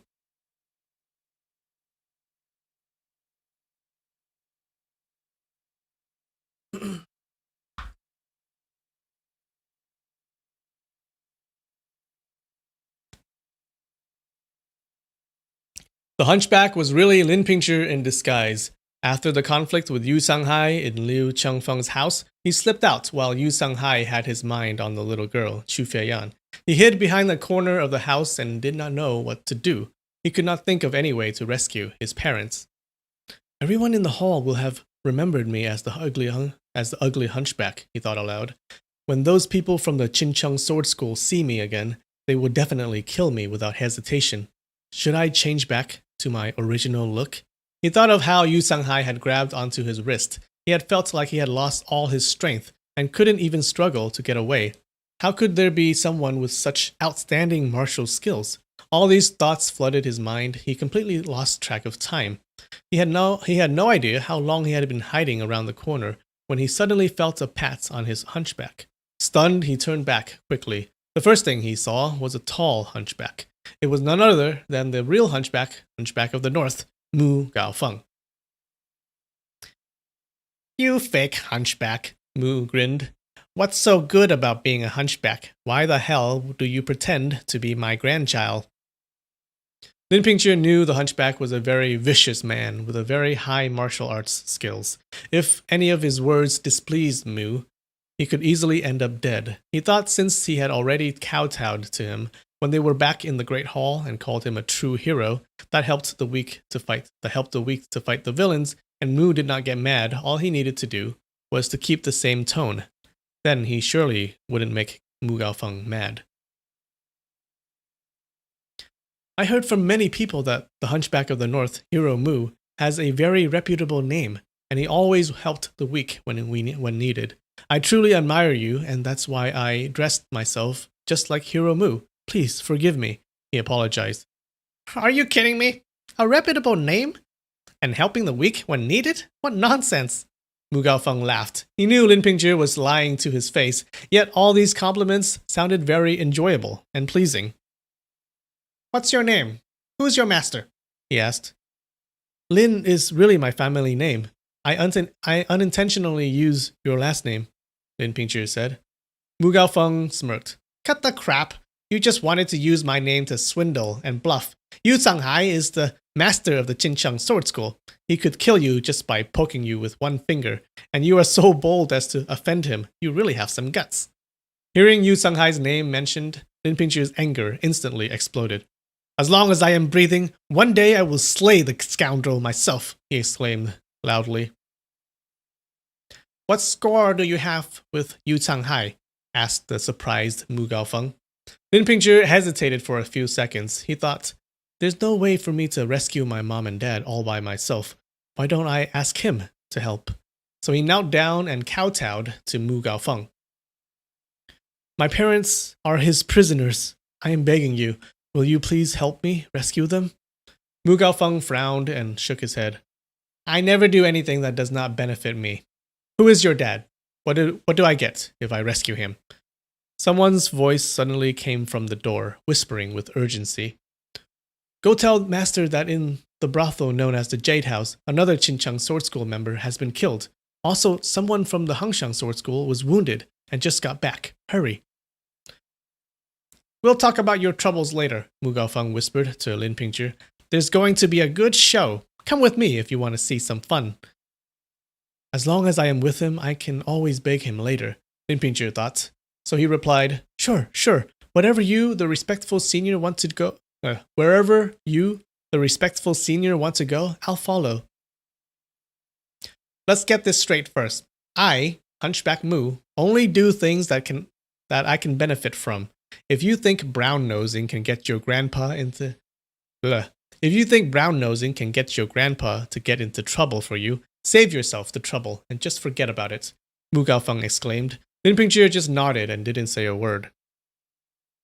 They've left. Follow me, Mu Gaofeng said. Lin Pingzhi only felt his right wrist was grabbed tightly. and before he knew it, he was already in the air and seemed to be speeding along the streets without even touching the ground. Soon they arrived outside the Jade House. The two of them hid behind a tree and peered at the scene before them. They heard everything, including the fight between Yu Shanghai and Tian Boguang, the search led by Liu Qiangfeng's apprentices, and the words of Ling Huchong. When Yu Shanghai wanted to hit Ling Huchong again, Lin Pingqi could not hold his anger any longer and shouted out, "A senior bullies a junior, how shameless!" Right after that, he realized he had acted very rashly and quickly turned around to hide. But Yu Shanghai came so fast that with the words "hold it," the power of his hands had already immobilized Lin Pingzhi.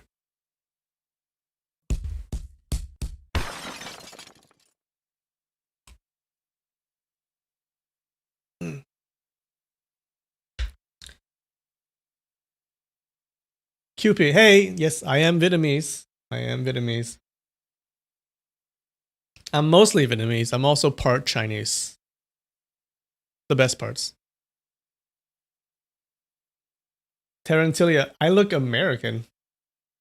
I look white. Do I look white? That's not true. Some people say I look Filipino. What do you guys think?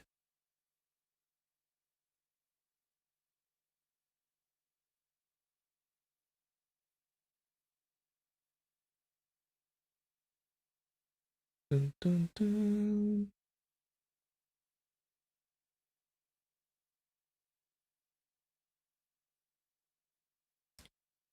Tarantilia, I speak English but don't always use consonants as well as Linfamy.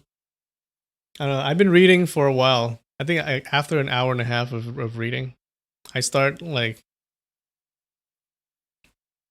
don't know. I start slurring my words. I feel like, I don't know.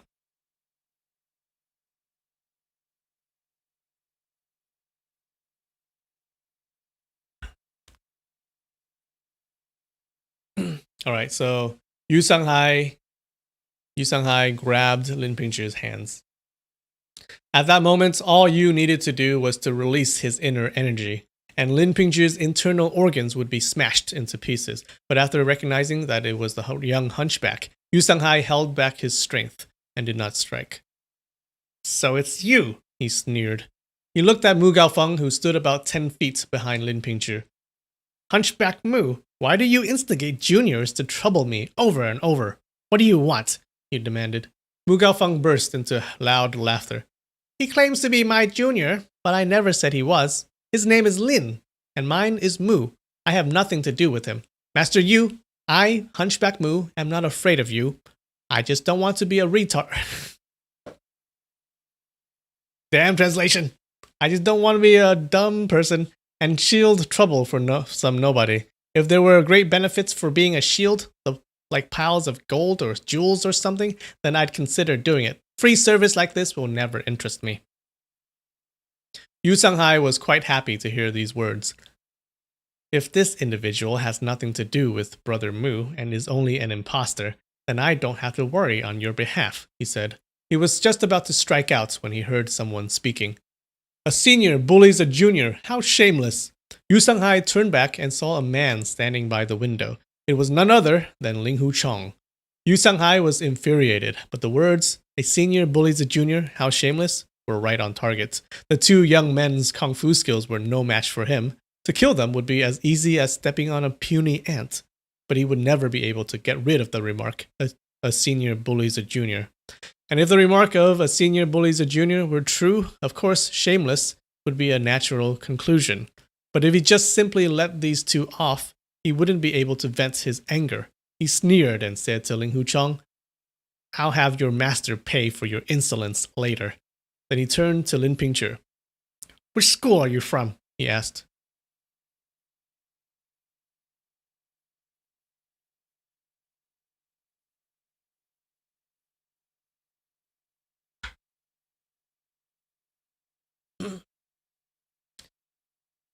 "You murderous monster! You ruined my whole family! And you are still asking me?" Lin Pingzhi yelled furiously. "Oh, finally! We have this confrontation." Remember, Yu Shanghai was the one who kidnapped his family. Yu Sanghai was confused. Have I met you before? How did I ruin your family? What are you talking about? He thought to himself. Wait. Oh, that was him thinking. Have I met you before? How did I ruin your family? What are you talking about? He thought to himself. With so many people around watching, he did not want to ask for more details, so he turned to Hong Rensheng. Rensheng, waste him first, then seize Ling Hucheng. If a Qinsheng apprentice did it, it wouldn't be a senior bullies a junior. Hong Rensheng answered, Yes, master. He drew his sword and jumped forth. Lin Pingzhi went for his own sword, but before he could unsheath it, Hong Rensheng's long, cold sword was already pointed at his chest. Lin Pingzhi yelled, Yu Sanghai, Lin Pingzhi, will... Astounded, Yu Sanghai hurriedly struck out with his left palm. The energy of the strike sent Hong Rensheng's thrust aside, and the sword barely missed Lin Pingzhi's right arm. What did you say? Yu Sanghai asked. Even if I, Lin Pingzhi, have to become a disembodied ghost, I'll come back and kill you, Lin Pingzhi exclaimed. Are you Lin Pingzhi from the Fortune Prestige Escort House? Yu Sanghai asked in shock. Lin Pingzhi thought, since I can't hide my identity anymore, I'd rather have a quick death. So he pulled the plasters off his face and said loudly, That's right, I am Lin Pingzhi from the Fuzhou Fortune Prestige Escort House. Your son harassed an innocent girl, and I killed him. You ruined my whole family. Where are you keeping my father and my mother? The news of Qinsheng's triumph over the Fortune Prestige Escort House had spread all over the martial world. Most people didn't know that Evergreen had lost in a sword fight with Lin Yuantu, so rumors said it was really because of the Qinsheng Sword School wanted to seize the Lin family's manuscript of the evil resisting sword art, and because Ling Hucheng had heard the rumor, he used it to lure Luo Rangjie into coming closer and then killed him. Mu Gaofeng had also heard the rumor. After the fake hunchback claimed to be Lin Pingzhi from the Fortune Prestige Escort House, seeing how Yu Sanghai knocked aside Hong Rensheng's sword in such a hurry and how he acted so nervously, Mu Gaofeng had no doubt that Yu Sanghai really wanted to track down the evil resisting sword manuscript with help from this young man. When Yu Sanghai stretched his arm out and grabbed onto Lin Pingzhi's right wrist, pulling his arm back to drag Lin over, Mu Gaofeng shouted, Hold it! He jumped forth rapidly and grabbed onto Lin Pingzhi's left wrist and started pulling as well.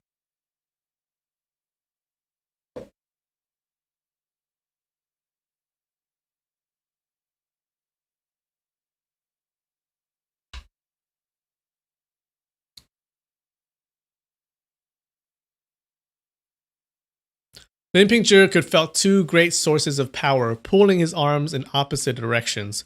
All his joints started popping and he almost passed out from the severe pain. Yu Sanghai knew very well that Lin Pingzhi would die instantly if he pulled any harder.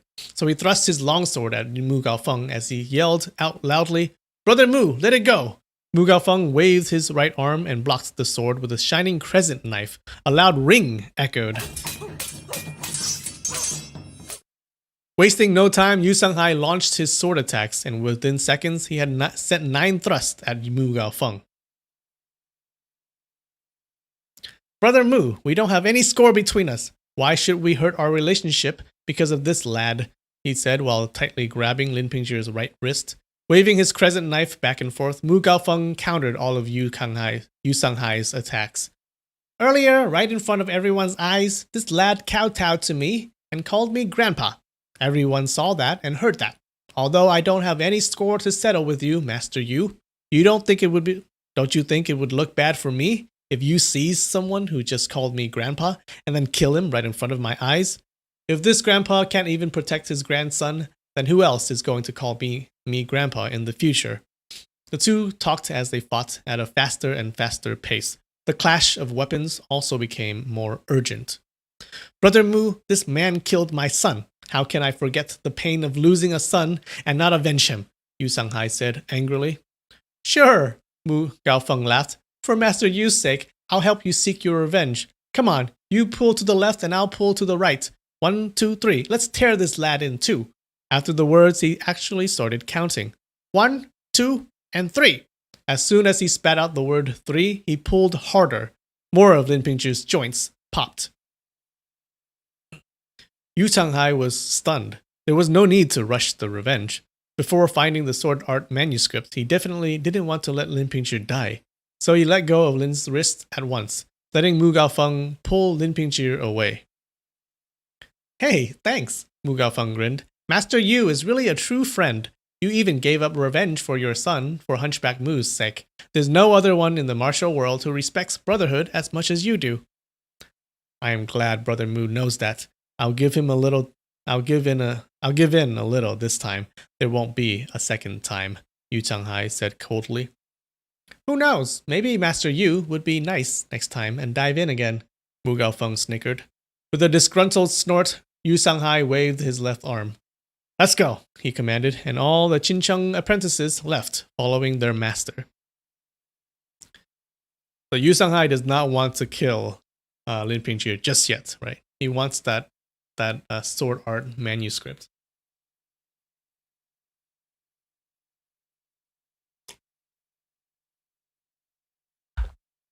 Whew, this chapter is long. At that moment, Sister Ding Yu had gone south together with all the Hengshang nuns, trying to locate Yilin. Liu Chengfeng and his apprentices had gone to the southeast corner and continued their search. So after the group from the Xincheng Sword School left, only Mu Gaofeng and Lin Pingzhi stood outside of the Jade House.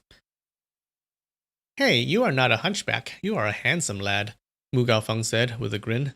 Lad, you don't have to call me Grandpa. I kinda like you. How about I take you as my apprentice? Lin Pingzhi was still in pain from being pulled between two types of high-level inner energy and had just caught his breath. Hearing Mu Gaofeng's suggestion, he thought, the hunchback's kung fu is 10 times greater than Dad's. Even Yu Changhai was in dread of him. In my quest to seek revenge, it would actually become possible if I have him as my teacher. But he did not care about me at all when the Qincheng apprentice tried to kill me. As soon as he heard my real identity, he started to fight Yu Changhai to get a hold of me. In that light, his offer to take me as his apprentice must not have come from good intentions. Mu Gaofeng saw his hesitation. You already know how good the Hunchback of the North's kung fu skills and fame are. I've never had an apprentice before. If you have me as your teacher, I will teach you all my kung fu skills without any reservation.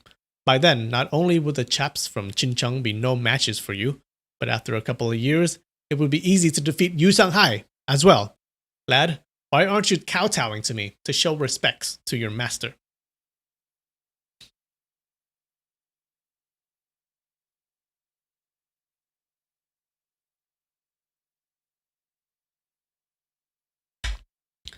Nikki, yeah, they do sell already made boba tea. Well, it depends on if you have a boba tea shop near you.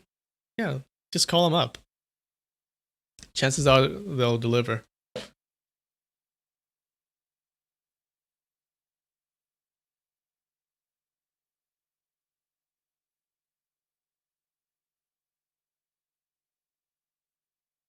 The more anxious he sounded, the more suspicious Lin Pingzhi became. If he really cared about me, why did he grab onto my wrist and pull so hard with no reservation? After Yu Changhai found out that I was the one who had killed his son, he actually wanted me alive. Obviously, it was all because he wanted some evil-resisting sword art manuscript. There are many honest people with high kung fu skills in the Five Mountains Sword Alliance. If I want a good teacher, I should be looking among them. The hunchback here is too vicious. No matter how high his skills are, I'll never have him as my master. Seeing Lin Pingzhi still in hesitation, Mu Gaofeng felt his anger growing, but he still managed a smile. What? You think the hunchback's kung fu skills are no good, and I am not worthy to be your master? He asked. Lin Pingzhi noticed an angry and vicious look on Mu Gaofeng's face, fleetingly before it changed into a warm and kind smile. He knew he was in a very delicate and dangerous situation.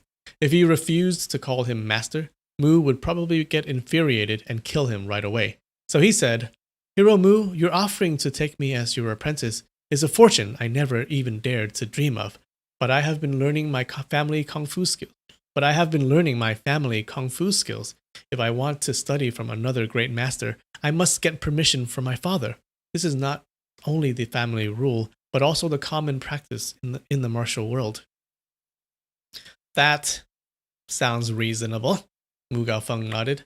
But what little skills you demonstrated here today are nothing even close to being called Kung Fu. Your father's Kung Fu must also be very limited. I only had a sudden impulse today wanting to take you as my apprentice. Later I might not have the same inclination. Good opportunities don't come by easily. You seem to be a smart lad. Why are you acting so foolishly? How about this? You kowtow to me and call me your master first, and then I will go talk to your father. I am sure he wouldn't dare have a different opinion. Lin Pingzhi suddenly had an idea. Hero Mu, he said, my parents were taken prisoners by the Jincheng Sword School. I don't even know if they are still alive or dead yet. I beg you, Hero Mu, to get them out. By then I would be so appreciative that no matter what you do, no matter what you tell me to do, I will follow with all my heart.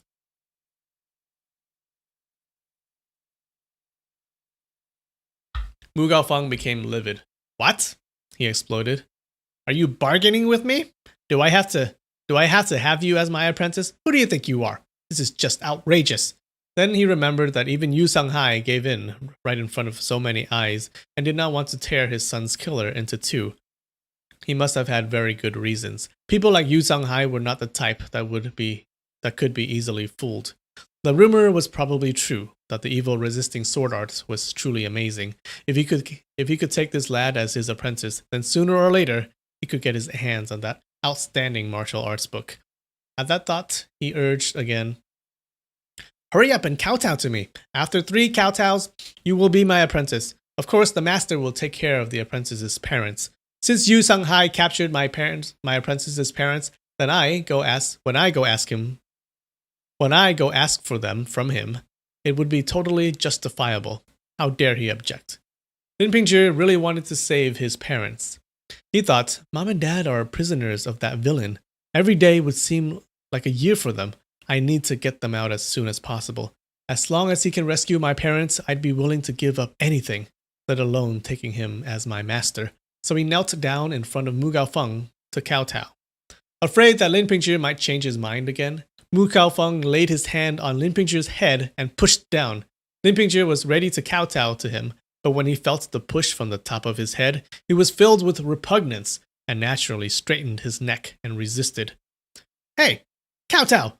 Mu Gaofeng yelled angrily. He pushed down even harder. Lin Pingzhi was egotistical. When he was still the young master of the house, others always flattered him, and he never had to take any humiliation. Now, in order to rescue his parents, he had already decided to kowtow. But when Mu Gaofeng pushed on his head, it actually aroused his stubbornness. Done! Yes! That was another long chapter, guys. But we made it. We're here. Oops. Yeah. Oh, are you talking about how to make boba?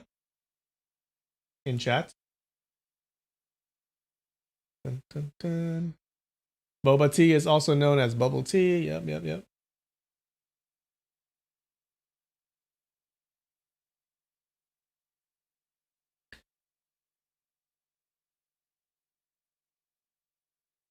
Only a few minutes to boil the boba and mix things up if using blah blah blah. Yeah, so the one that I had today. This thing. Change the camera.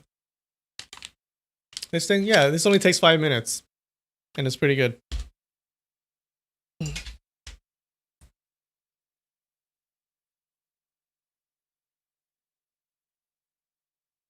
Wow, has it been 2 hours?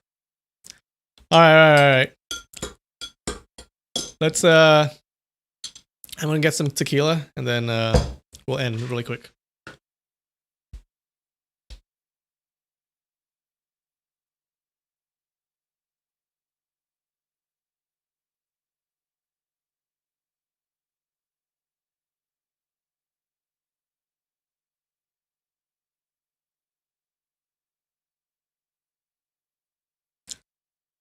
I don't think this is gonna taste good. Not gonna lie. But we shall see. I don't think you guys can see. Ugh. Amy, yes. Next week I'll try the Oreo boba. With Oreo cookies? Okay. I gotta remember to buy Oreo cookies then.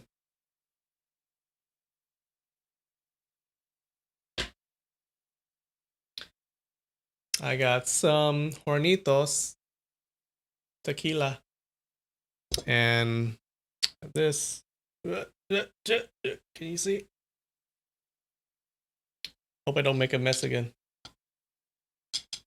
Come on.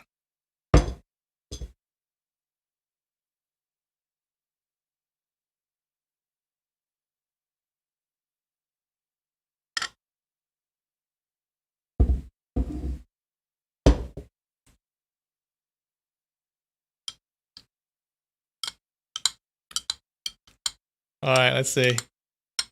The moment of truth.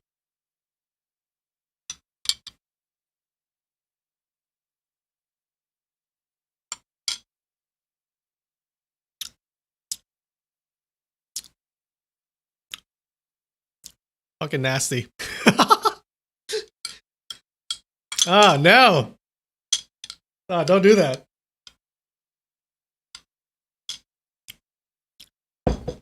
Tequila and milk tea don't mix. Oh, God.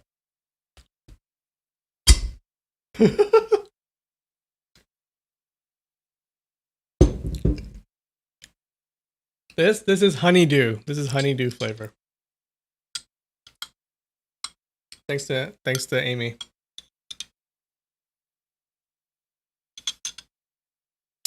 Ah. Rip. Terrible. Okay. Alright, guys. I think we're good. 2 hours. Is that the longest we've gone? I think so. Alright, see you next week. I love you. Bye.